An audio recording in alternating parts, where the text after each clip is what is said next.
Oke, jadi pembelajaran kita hari ini adalah makhluk hidup dan lingkungannya. Sebelum itu, dalam kehidupan kalian sehari-hari, coba kalian bayangkan apabila tidak ada pohon dan hewan-hewan kecil. Kira-kira apa yang terjadi? Tidak ada polusi udara. Polusi udara, ada lagi? Tidak ada Oksigen, ada lagi? panas. Tidak ada polusi udara. Panas, tidak ada udara segar. Oke. Nah, ini semua adalah dampak dari interaksi makhluk hidup dan lingkungannya.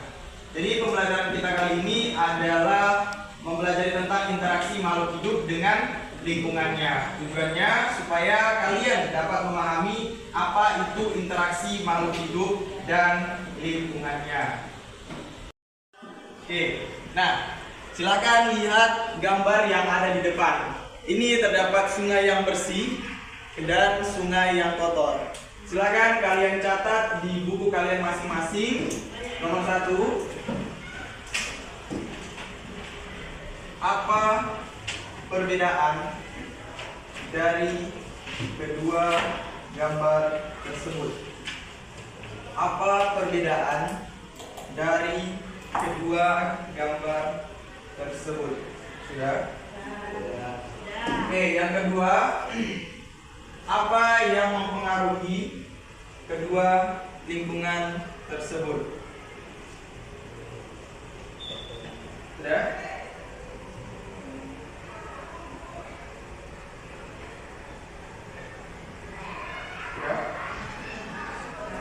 Oke, nah kedua pertanyaan ini yang nantinya akan kita pecahkan, atau dua pertanyaan ini adalah masalah yang nantinya akan kita selesaikan bersama-sama. Oke, selanjutnya ada pertanyaan? Ada. Oke. Cut. Oke, silakan perhatikan ke depan semuanya. Setelah kalian sambil mengamati gambar yang ada di depan ini, kemudian buat satu tabel yang berisi, ini nanti ada 3 kolom. Kolom yang pertama ini gambar mana yang kalian amati, misalnya sungai yang kotor. Jam pertama telah selesai. Misalkan yang pertama sungai yang kotor, itu nanti Jam kedua. kalian isi kondisinya apa, misalkan airnya jernih, bersih, banyak tanaman atau apa gitu.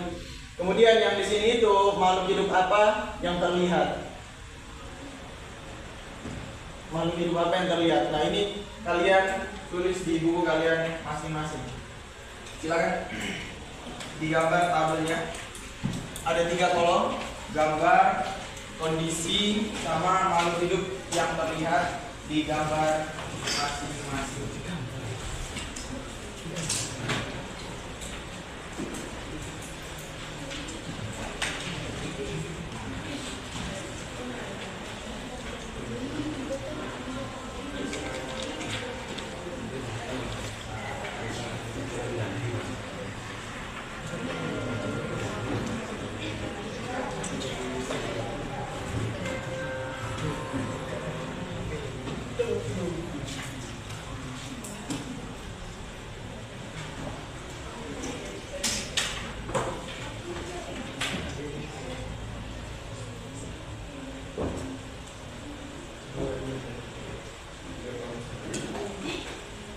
Tabelnya hanya 3 kolom saja ya.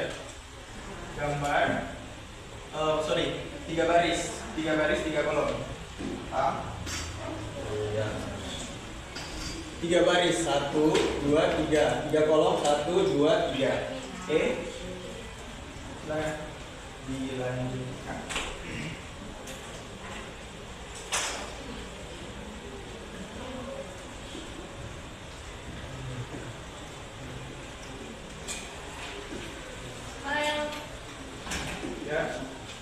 Yang kan kalau misalnya di sini kan pertanyaannya makhluk hidup terlihat.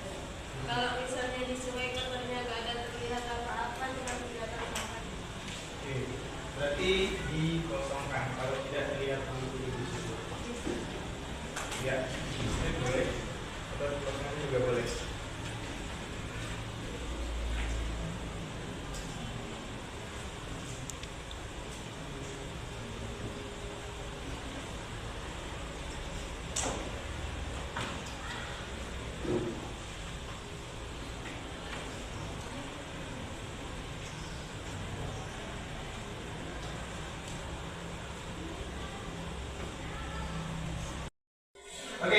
tabelnya sudah selesai kalian isi?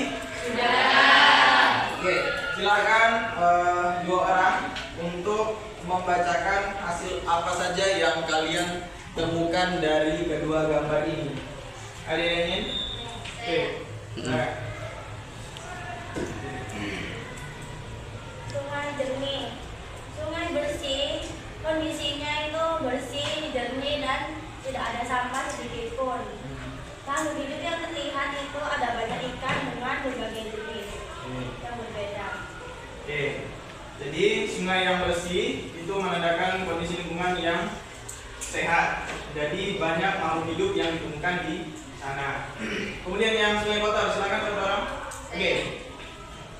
Kondisi sungai yang kotor, keadaan di mana air sungai sudah tercemar dan tidak lagi layak digunakan. Makhluk hidup, bakteri, cacing, larva, nyamuk. Oke.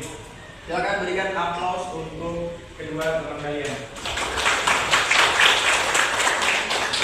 Nah, dari pembelajaran tadi kalian sepertinya sudah memahami interaksi dari makhluk hidup dan lingkungannya. Sampai di sini ada yang ingin ditanyakan? Baik, sekarang mari kita. Oke. Jadi dari yang sudah kalian belajar tadi tentang solusi yang nantinya kalian berikan supaya sungai itu tidak tercemar atau kotor karena sampah. Itu apa saja yang akan kalian lakukan? Ya. Tidak membuang sampah sembarangan. Tidak membuang sampah. Ya. Oke. Dan tidak mengotori sungai, tidak mencemari sungai sehingga makhluk hidup di sungai tidak dinikmati. Oke, ada lagi? Saya. Jadi biasanya itu kalau warga kampung sini itu ada gotong royong membersihkan got. Jadi itu termasuk solusi untuk membersihkan sungai. Kan biasanya kan banyak sih di sekitar Surabaya ini gorong-gorong yang kotor gitu. Jadi warga-warga itu sering juga gotong royong bersihin got. Nah, solusinya itu ya itu. Gotong royong membersihkan Gorong-gorong kan nanti kan hidupnya itu kan ngalir ke sungai. Oke. Biar nggak menghambat alirannya itu kita bersihin biasanya setiap bulan sama warga-warga itu. Soalnya kalau menghambat itu bisa menyebabkan terjadi banjir gitu. Oke, itu ya dampaknya dapat menimbulkan banjir. Ada lagi? Oke, silakan. Menanam pohon di sekitar sungai. Oke, menabur Alasannya mencegah erosi, menyaring polutan, memberikan habitat. Oke, jadi Surabaya ini salah satu daerah yang tinggi polutan atau polusi. Kalau kalian lihat keluar jendela itu seperti ada kabut-kabut. Nah, itu bukan kabut, tapi polusi. Kemudian di pinggiran sungai itu, kalau misalkan tidak ada temboknya, itu kalau air lewat akan membawa substrat atau pasir-pasir yang ada di pinggiran sungai. Lama kelamaan akan terjadi erosi atau terkikis perlahan-lahan. Terkikis, akhirnya apa? Ambruk. Pemukiman yang ada di sekitar sungai itu akan terendam banjir karena terjadi erosi tadi itu. Pengikisan perlahan-lahan oleh arus sungai. Oke, dari pernyataan kalian tadi itu sudah menunjukkan seberapa besar tanggung jawab kalian dalam menjaga kebersihan sungai. Kalau misalkan sudah banyak dari kalian yang berpikiran seperti itu, maka ke depannya sungai-sungai sudah tidak ada yang kotor lagi. Kan? Oke, sekarang mari kita renungkan dari kedua gambar di depan. Sorry, cut dulu, itu dihapus. Baik, sekarang mari kita renungkan apa pelajaran yang bisa kita ambil dari kedua gambar tersebut, sungai bersih dan sungai kotor. Oke. Menjaga lingkungan berarti Menjaga lingkungan berarti menjaga kehidupan. Lingkungan yang bersih maka banyak makhluk yang hidup. Lagi. Oke.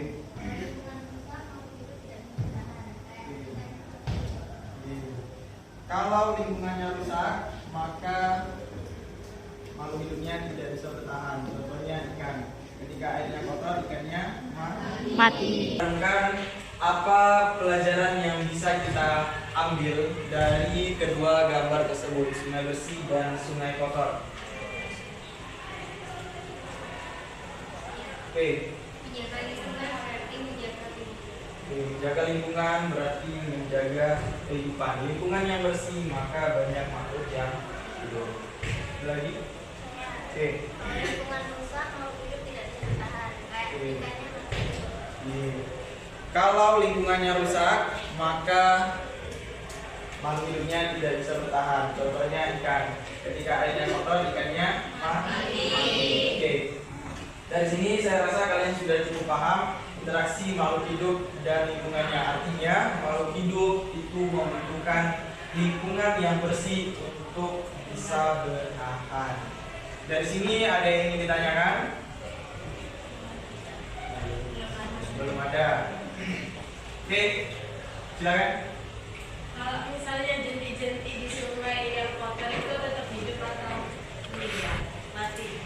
Oke, jenti-jenti yang ada di sungai yang kotor.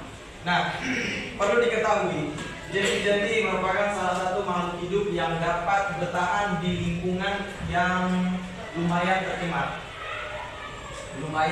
tercemar.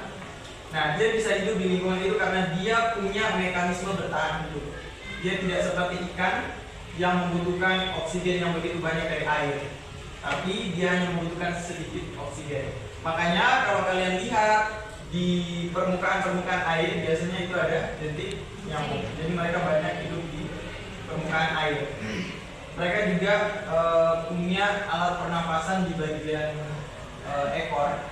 Jadi kalau kalian lihat mereka kalau ke atas itu ekornya selalu di bagian atas dibandingkan kepala. Kepalanya itu biasanya di bagian bawah. Nah, di situ di ujung ekornya terdapat alat untuk bernapas. Jadi meskipun di lingkungan yang kotor, dia tetap bertahan hidup. Paham? Oke, sampai sini sudah paham semua terkait interaksi makhluk hidup dan lingkungannya? Oke, dari penyampaian teman kalian tadi, silahkan kamu yang paling belakang, silahkan memberikan masukan dari kamu sendiri. Kira-kira apa yang, ya silahkan berdiri.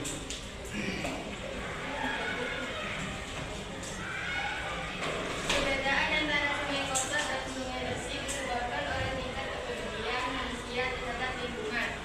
Sungai menjadi kotor karena banyaknya sampah dan limbah yang dibuang sembarangan, kurangnya pengolahan limbah, serta rendahnya kesadaran masyarakat untuk menjaga kebersihan. Sebaliknya, sungai yang bersih menunjukkan bahwa masyarakat di sekitarnya memiliki kesadaran tinggi terhadap kebersihan dan melakukan upaya pelestarian lingkungan. Berikan aplaus kepada teman kalian. Yang berikutnya, yang paling belakang, silakan jadi.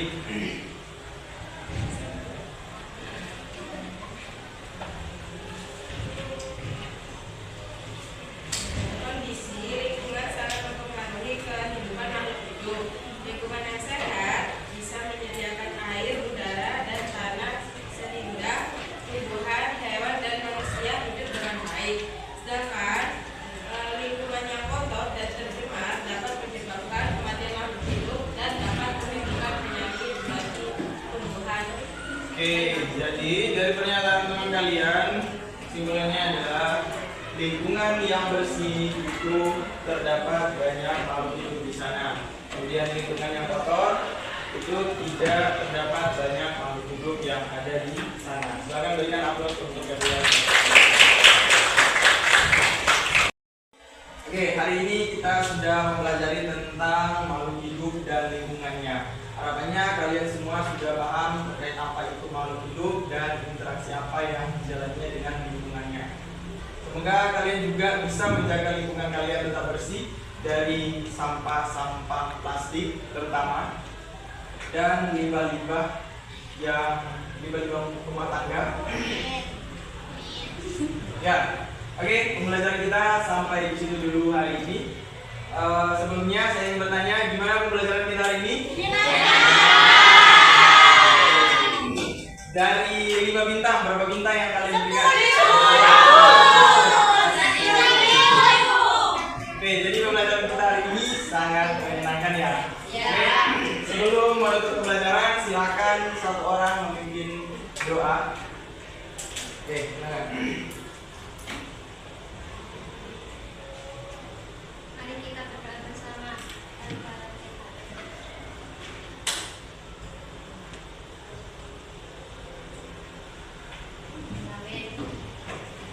2 selesai. Terima kasih semuanya. Assalamualaikum